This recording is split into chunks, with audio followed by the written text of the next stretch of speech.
Bonjour à tous, bonjour Aurore Berger. Bonjour. Merci d'être avec nous ce matin. Avec vous, on va évoquer, on en parlait à 7h30, la politique familiale du gouvernement, une politique qui est confrontée à la baisse de la natalité, désormais observée d'année en année. On dit que c'est les pires chiffres depuis la fin de la Seconde Guerre mondiale. Est-ce qu'on a d'ailleurs la tendance déjà pour 2023, alors que 2022 avait déjà marqué une baisse et que le premier semestre n'était pas bon ? Ce qui est vrai, c'est que depuis 10 ans, vous avez une baisse de la natalité qui s'est aggravée. 2022-2023, on a du mal d'ailleurs encore à en expliquer les facteurs. Ce qui m'importe, c'est qu'en fait, on a un décrochage aujourd'hui entre le nombre d'enfants qu'on désire avoir et puis le nombre d'enfants qu'on a réellement. Et donc, ça veut dire qu'il faut qu'on accompagne mieux les futurs parents. C'est la raison notamment du congé familial que j'ai pu annoncer.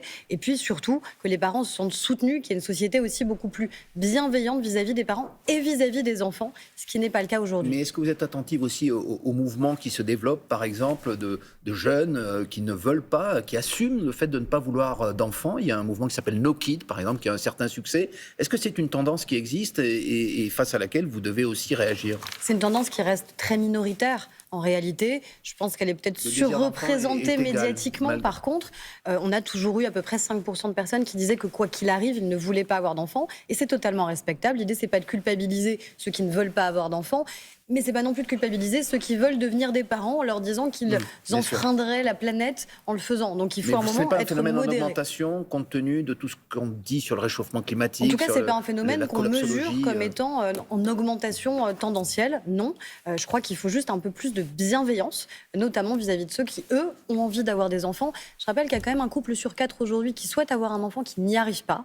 C'est la question de l'infertilité, c'est un tabou, c'est vécu beaucoup comme une forme de maladie honteuse, alors qu'en fait, on peut accompagner, on peut soutenir, et je crois que ça, c'est vraiment notre responsabilité. Alors, pour donner envie financièrement, si j'ose dire, d'avoir des enfants, vous avez annoncé cette semaine, vous le rappeliez à l'instant, la création d'un congé familial. Alors qu'on se comprenne bien, ça ne remplacerait pas le congé parental, si j'ai bien compris, ça viendrait à côté. Et surtout, vous avez dit que ce serait mieux rémunéré que l'actuel congé parental, qui est aujourd'hui de 429 € par mois. Est-ce que vous pouvez être plus précise, Madame Berger, ce matin ?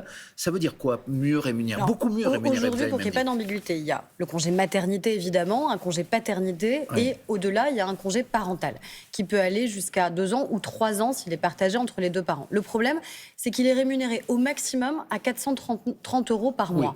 Quand vous gagnez 2 000 ou 3 000 € de revenus et que vous venez d'avoir un enfant, ce qui en général coûte un peu cher, vous pouvez difficilement basculer avec uniquement 430 € d'indemnisation. Donc l'idée, c'est de dire, on crée un droit supplémentaire, un droit nouveau pour les parents, de manière à ce qu'après le congé maternité et paternité, ils aient enfin un congé familial qu'ils puissent prendre soit en même temps, le père, la mère ou les deux parents, soit successivement l'un après l'autre, mais qui soient beaucoup mieux indemnisés. L'objectif, c'est-à-dire, et j'ai lancé bien sûr, il faut parler chiffres à un moment donné. Il faut parler chiffres, c'est pour ça qu'on a lancé des concertations avec les organisations syndicales et patronales.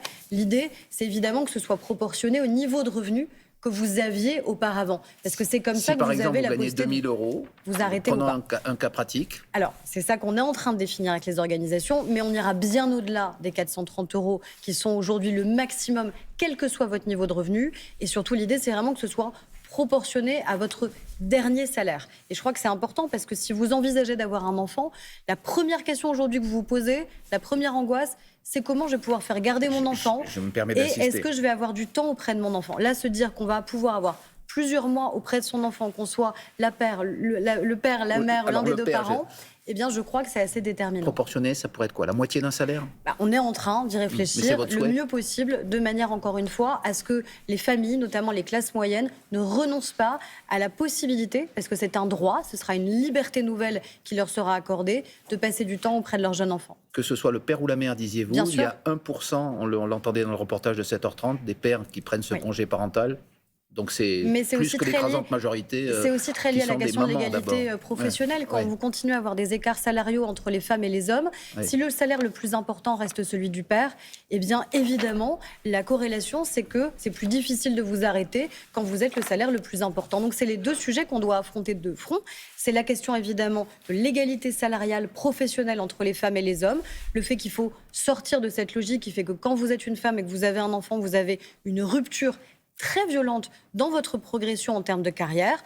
et faire en sorte aussi de mieux rémunérer, de mieux indemniser ce nouveau congé familial. Il y a aussi le sujet des familles monoparentales, des familles recomposées, du rôle des beaux-parents, tout ça c'est dans votre portefeuille. Comment vous faites connaître cette politique ? Aujourd'hui, vous êtes là pour en parler, mais est-ce que tous les Français connaissent les dispositifs que vous voulez proposer ?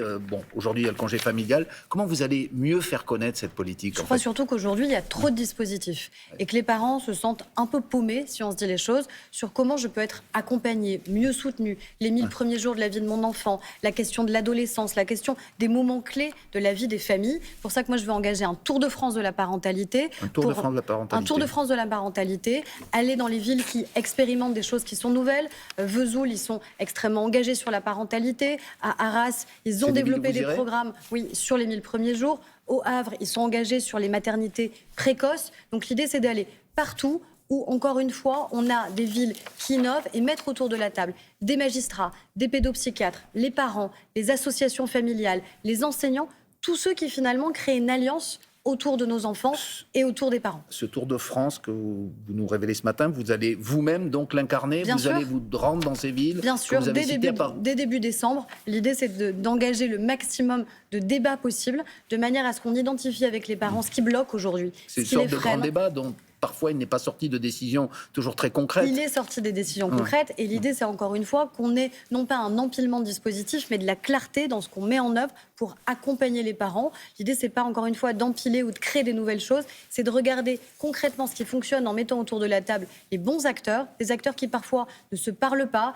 les acteurs du monde de la justice, du monde éducatif, des élus locaux, des pédopsychiatres, de manière tout simplement à être plus présent, parce que c'est aussi un enjeu de politique publique. Puis vous l'avez dit, d'autres très beaux chantiers. Il y a 800 000 familles recomposées. Ça pose par exemple la question du statut des beaux-parents, qui parfois les ont élevés depuis le tout commencement de la vie de l'enfant, mais qui n'ont pas de lien avec eux, qui ne peuvent pas faire de donations, qui se posent la question de la succession. Donc ça, vous voulez le réformer ? Évidemment. Ministre des Solidarités et des Familles, vous êtes concerné par tous les stades de la vie, de son commencement jusqu'à sa fin. La question de la fin de vie, elle est dans l'actualité, puisque Emmanuel Macron a promis un projet de loi avant la fin de l'année. Est-ce que vous confirmez qu'il y aura une loi qui sera proposée au Conseil des ministres sur la fin de vie avant le 31 décembre ? Il y a un engagement qui a été pris, faire en sorte que dans ce mandat, surtout, on puisse mieux réfléchir à comment on fait en sorte d'accompagner cette fin de vie. Ce qui n'est pas uniquement la question de l'aide active à mourir, qui est comment on accompagne mieux sur les soins palliatifs. Moi, ce qui me concerne, c'est comment on accompagne aussi beaucoup mieux les familles. C'est pas uniquement la personne, c'est aussi tout l'entourage, toute la famille qui doit être beaucoup mieux soutenue, ça, ce sont les mieux principes, accompagnée. Madame Berger. Est-ce que vous, par exemple, vous êtes favorable à l'instauration du suicide assisté, puisque c'est une des options qui est sur la table aujourd'hui, à titre personnel? C'est un débat qu'on aura et qu'on a au sein du gouvernement. Moi, je vous dis, ma préoccupation, et celle qui sera la mienne, très clairement, c'est qu'on ait un débat extrêmement respectueux. Et notamment, j'y tiens à l'Assemblée nationale, parce qu'on ne peut pas tomber dans la caricature ou dans l'hystérie sur un sujet qui est aussi intime et aussi sensible. On respecte du coup les opinions. Et encore une fois, moi je suis aussi la ministre des personnes qui sont en situation de handicap, des personnes qui sont les plus vulnérables. Et il faut qu'on soit très attentif à la manière avec laquelle on accueille aussi toutes les fragilités dans notre société. On en vient au sujet d'actualité le plus brûlant du moment, la guerre entre Israël et le mouvement Hamas et ses conséquences en France, alors que les actes dirigés contre les symboles et les personnes juives ont explosé ces derniers jours, depuis le 7 octobre. Est-ce que vous serez présente à la marche contre l'antisémitisme dimanche à Paris ? Oui, bien sûr, j'y serai présente. C'est pour moi une évidence. Je pense que la question, c'est pas tellement qui va être présent, mais pourquoi on y va et pour qui on y va. Un peu quand même. Il y a un malaise, vous le voyez notamment autour de la présence du Rassemblement national. Olivier Véran, votre collègue porte-parole du gouvernement, a dit qu'il n'y était pas bienvenu, le RN, et pourtant il sera là. Moi, ce que je dis juste, c'est que je ne veux pas que la présence de certains ou l'absence des autres fasse qu'on parle plus de ça que de pourquoi on va marcher, de pourquoi on va manifester et de pour qui on le fait. J'ai apporté ce portrait. Ce portrait, c'est celui de Mia. J'ai rencontré sa maman et son papa. Et son frère, pardon. Sa maman et son frère. Le 7 octobre dernier, il y a 40 Français. Il y a 40 Français qui ont été assassinés, qui ont été exécutés. Et il y a encore 8 Français qui sont retenus en otage. Je veux qu'on voit leur visage, je veux qu'on entende leur nom, je veux qu'on entende leur famille, parce que la vie de ces familles, elle s'est arrêtée le 7 octobre dernier. Ce sont des gens qui ne dorment plus, qui ne vivent plus. C'est une mère qui est angoissée tous les jours de se demander ce qui se passe pour sa fille qui est retenue dans la bande de Gaza. C'est pour cela qu'on doit aller manifester et c'est pour cela qu'on doit être très nombreux dans la rue dimanche. Il ne faut pas qu'il y ait que des politiques. Il ne faut pas qu'il y ait, je le dis très clairement, qu'il n'y ait que des juifs qui viennent dimanche manifester. Il faut que tous les Français se sentent concernés par la question de l'antisémitisme et de la montée de l'antisémitisme dans notre pays. Mais est-ce que vous comprenez aussi les réticences, notamment à la France insoumise, de ceux qui disent que si on va à cette manifestation, c'est qu'on soutient un gouvernement israélien qui aujourd'hui bombarde la bande de Gaza avec aussi des victimes civiles très importantes. La France insoumise utilise tous les prétextes pour ne pas marcher contre l'antisémitisme. La France insoumise, de manière évidente, essaye de flatter des bas instincts qui sont en train de se réveiller dans notre société. Flatter l'antisémitisme, c'est dégueulasse. Voilà. Aujourd'hui, on a des concitoyens juifs dans notre pays qui changent leur nom sur leur boîte aux lettres et sur leurs interphones, qui changent leur nom sur Uber ou sur Deliveroo parce qu'ils ont peur.